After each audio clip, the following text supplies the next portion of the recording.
Halo, selamat datang di Ide Brilian. Perkenalkan, nama saya Tunggul, investment specialist dari BRI Manajemen Investasi. Kali ini kita akan membahas tentang bagaimana reksadana bisa menjadi sahabat bagi para calon investornya dalam perjalanan pemenuhan kebutuhan di masa depan. Pertama-tama, gimana sih cara untuk menentukan apakah produk reksadana itu cocok atau tidak bagi calon investor? Tentunya, kita harus melakukan yang namanya fact finding terlebih dahulu ya, untuk mengetahui apa saja yang menjadi kebutuhan investor. Juga toleransi terhadap resiko investasi. Jangan sampai pengalaman berinvestasi di reksadana menjadi pengalaman yang kurang menyenangkan karena kurangnya informasi. Ini juga berpotensi ya, mengakibatkan salah memilih produk reksadana. Idealnya, tujuan akhir dari investasi itu sendiri adalah untuk mencapai financial freedom atau kebebasan financial. Contohnya pada saat kita pensiun, itu kan jangka panjang ya. Juga kita harus memenuhi juga jangka waktu yang lebih singkat, seperti modal pendidikan atau traveling. Jadi, perlu bagi calon investor untuk menganalisa tujuan keuangan untuk 3 periode yang berbeda. Yang pertama, jangka pendek dalam kurun waktu 1-3 tahun. Yang kedua, jangka menengah yaitu 3-5 tahun.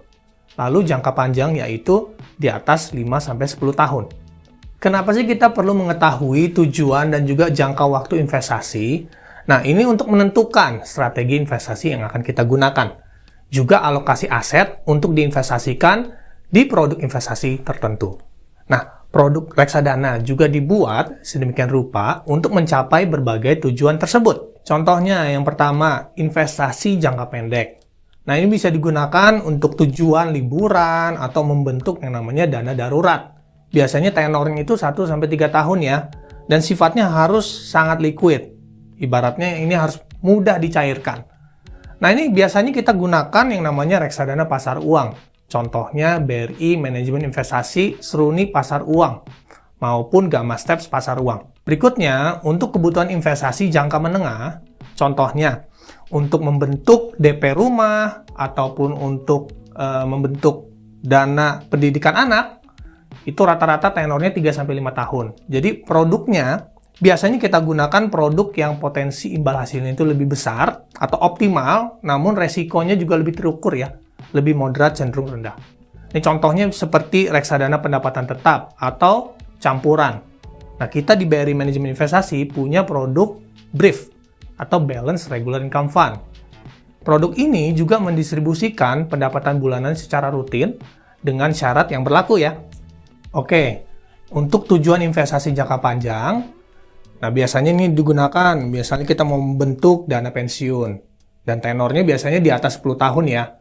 Dan yang paling optimal untuk kita gunakan adalah reksadana saham maupun reksadana indeks saham. Jadi, kalau misalnya teman-teman mau menggunakan produk yang sustainable investing dan juga ramah lingkungan, di BRI Manajemen Investasi ada yang namanya produk reksadana indeks MSCI ESG Screen. Nah, inilah pentingnya untuk mengedukasi diri kita maupun calon investor bahwa produk reksadana bukanlah produk yang bisa menjanjikan kekayaan secara instan ya, apalagi menjanjikan imbal hasil tertentu.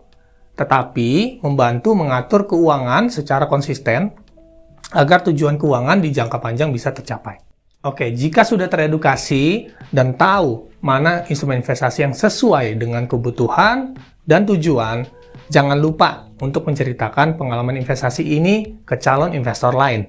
Nah, gimana nih caranya supaya produk reksadana bisa digunakan dengan optimal untuk pencapaian tujuan keuangan? Stay tune ya di episode selanjutnya. Salam berinvestasi!